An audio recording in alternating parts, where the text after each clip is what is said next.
The ocean rose to the skies on the day when humanity decided that gravity itself was a smaller obstacle than its dreams. The first structure rose like a divine column sprouting from the Earth's crust. Silver towers, pulsing magnetic rings, tensioned cables that stretched like colossal webs. Above them, where before there existed only air and ordinary clouds, the first suspended mass of water began to form.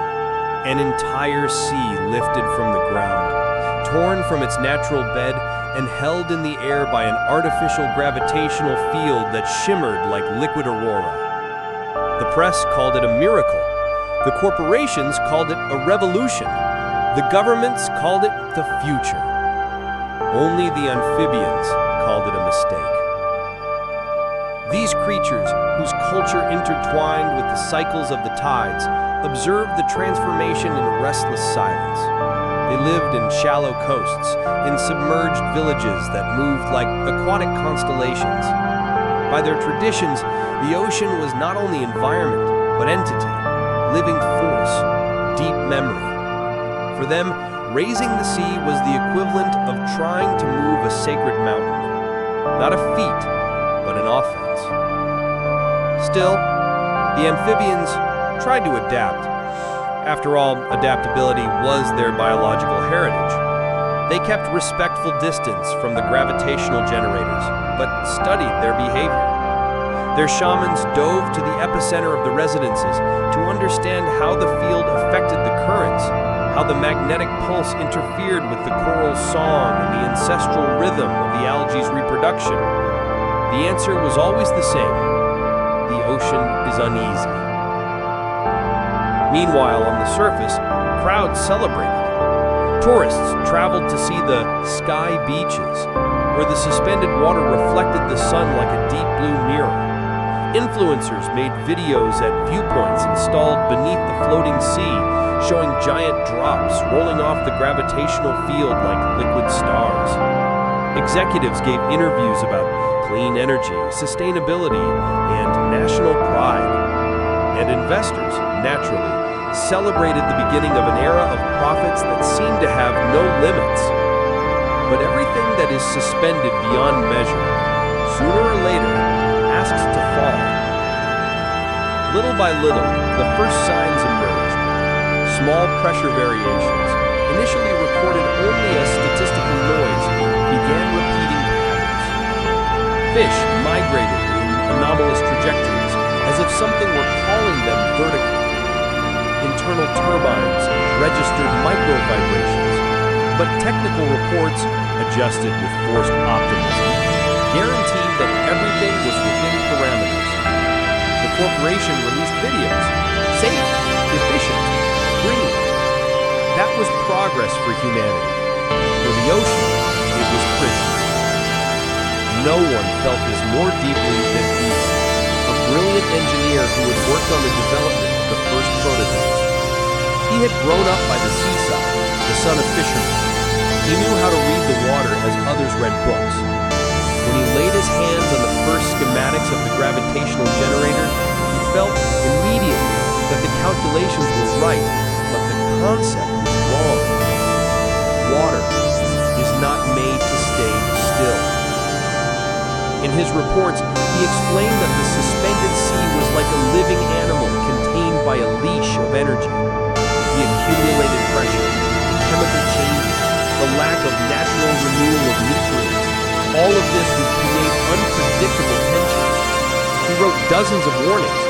All were ignored, softened, or reinterpreted. The corporation needed to sell safety, not doubts. The first rupture came without warning. An atypical storm hit the coast. The winds resonated against the suspended sea in a strange way, creating a vibration that ran through the entire gravitational structure. In seconds, the containment frequencies began to give way in cascade. And then, without drama, without prelude, without mercy, the sea fell. Tons of water plummeted onto an entire neighborhood, crushing buildings, sweeping streets, burying thousands of lives. The force of the water itself opened craters, bent bridges, generated secondary waves that crashed against skyscrapers. The impact was filmed by drones. Within minutes, the whole world watched the horror. The corporation declared official mourning, promised reparation, blamed extreme climatic phenomena. But Ivo knew that it was a lie. He knew that that fall was only the first. And he was right. The suspended seas in other cities began to show anomalous fluctuations. The amphibians sang laments on the beaches, claiming they could hear the ocean's heart beating wrong. Independent researchers began to observe energetic microfractures, dangerous standing waves, growing instability. And even so, governments insisted on keeping the structures functioning. The energy generated by the suspended seas was spectacular. Suddenly, the world depended on it. It was at this moment that Ivo disappeared. He worked clandestinely, moving from city to city, gathering confidential files, old blueprints, source codes forgotten in the main servers. He discovered that there was a hidden sequence, an emergency reversal key created in the first generation of prototypes, but never officially recorded. In theory, such a key could allow the seas to return slowly to the ground, avoiding devastating ruptures. But there was a terrible detail. Applying such a sequence would require shutting down simultaneously dozens of generators distributed globally. One single mistake, one single failure, and the water would fall like a blade over millions of lives. The corporation called Ivo a terrorist. The media called him a renegade. The amphibians called him the one who listens to the tide. And so, his small resistance was formed. Aru, an amphibian chorister capable of interpreting vibrations in the water as language. Lucia, a journalist fired for releasing internal documents. Anonymous technicians, expelled scientists, fishermen who saw cities disappear. Together, they understood the brutal truth.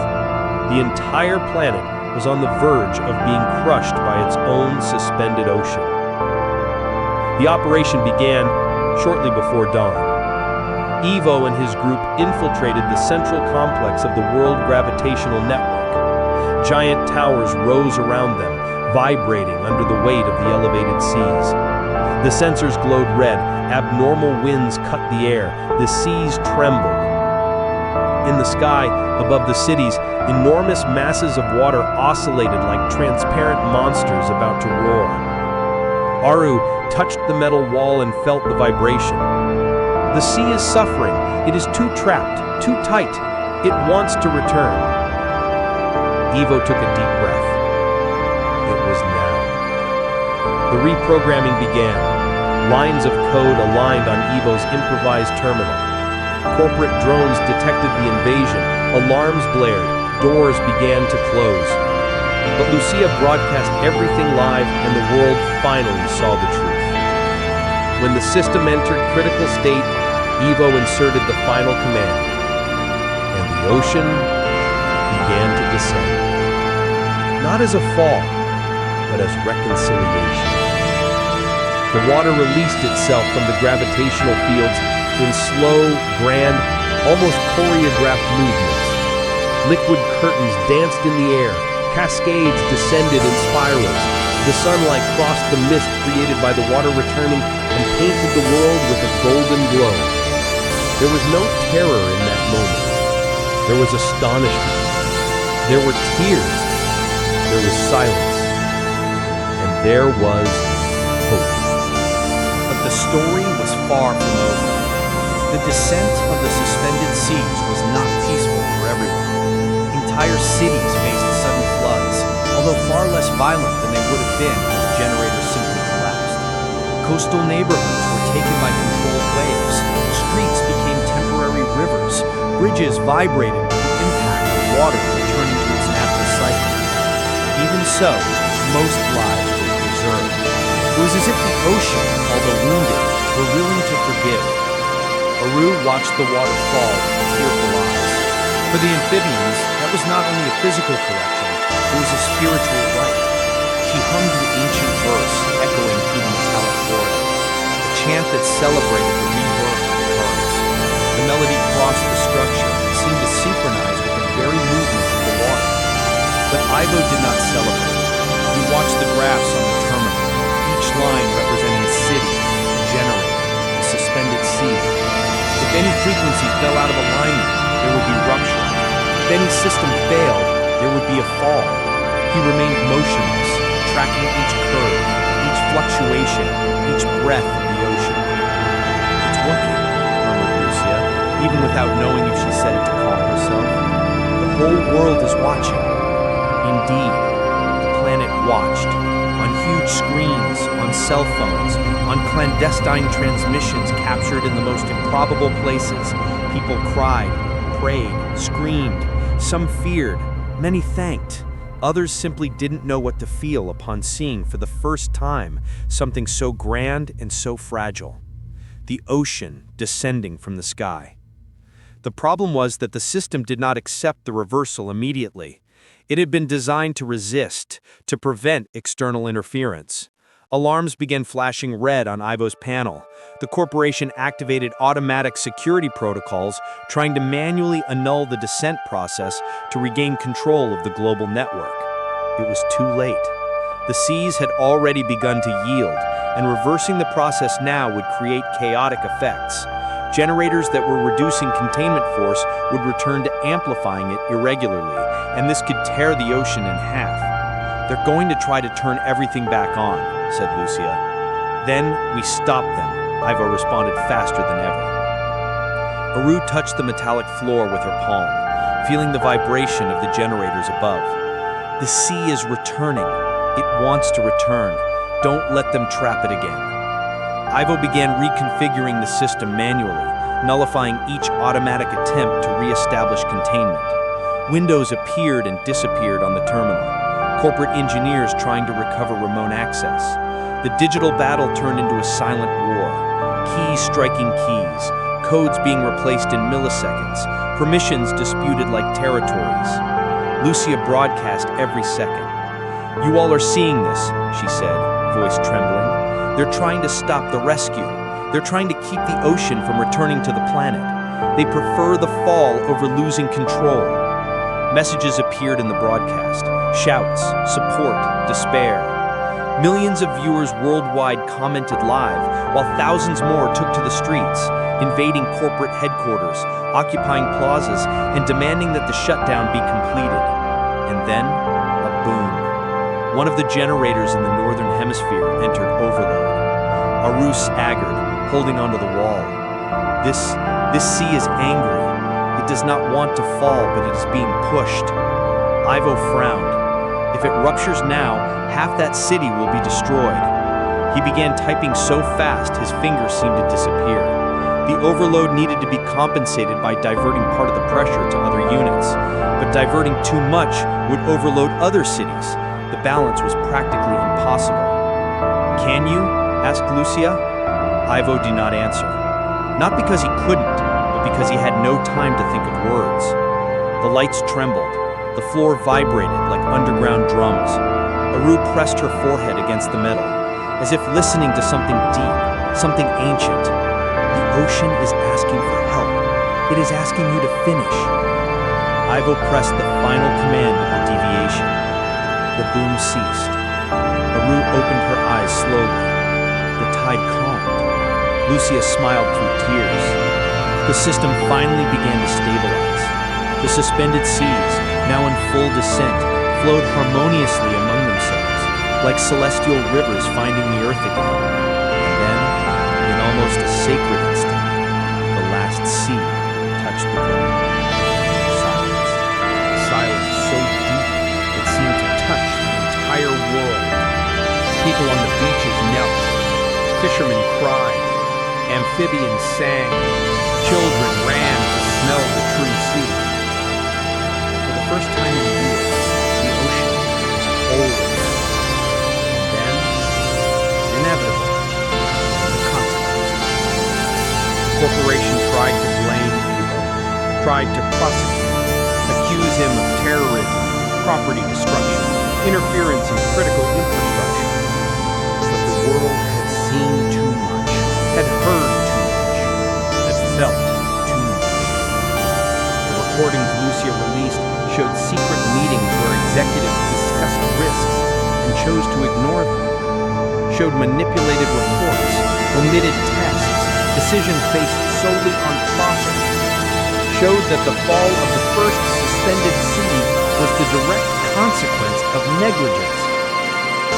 Soon, protests formed around the planet. The corporation was dismantled. Governments had to issue public apologies. But the most important judgment happened far from television. In the courtroom, Evo stood before judges who were at once guilty and victims of a system that preferred lies to responsibility. Do you understand, asked the judge, that your actions almost caused global collapses? Evo raised his gaze. The ocean was already collapsing. I just gave it the chance not to kill everyone in the process. Silence. He continued. You think you control the sea. You think you can trap it, sell it, suspend it. The ocean does not accept leashes. It was not made to stay trapped above cities. I did what needed to be done so it could return home. The court did not have the courage to condemn him. The people would not have allowed it. Aru testified. The sea speaks through him, she said, in her echoing voice. We heard what you ignored. Lucia testified. The whole world saw. He saved lives, saved cities, saved the planet. And so, Evo became a symbol not of destruction, but of repair. He was not declared a hero, he never wanted to be, but he was declared innocent. The world then began to rebuild. Cities had to adapt to the new coastal lines. Streets were redefined. Fishermen reclaimed territories. Amphibian populations received official political recognition. New environmental laws were created, this time with rigor and transparency. And engineering returned to its place of humility. Gravitational generators were banned. Research without ecological evaluation became a crime. Local communities became mandatory voices in every large-scale project. On a quiet morning, weeks after the trial, Evo walked along the same beach where his mother used to sit to watch the sunset. The water was calm, breathing as if it had returned from a long imprisonment. Aru emerged from the waves and approached. The sea thanks you, she said, in her echoing voice. I only returned what belonged to me. Evo smiled. Lucia filmed from afar, preparing the documentary that would turn that story into an eternal warning. The world was far from perfect. Scars remained, losses were real, families still mourned, and reconstruction would take years. But there was a new global awareness, a certainty that no one now dared to ignore. Technology is only sacred when it respects what is alive. The ocean rose to the skies out of arrogance and descended back out of courage. The story could end there. The true stories never end. They continue in each decision, in each project, in each policy, and in each mind that learned to listen to the planet. And that, precisely, is the final message. The future depends on those who have the courage to say no when the entire world applauds the wrong. If you want to continue following stories like this, learn from possible futures, and explore worlds where science and ethics walk side by side, subscribe to the channel, leave your like, and click now on the next video. The ocean has returned, but our choices continue defining tomorrow.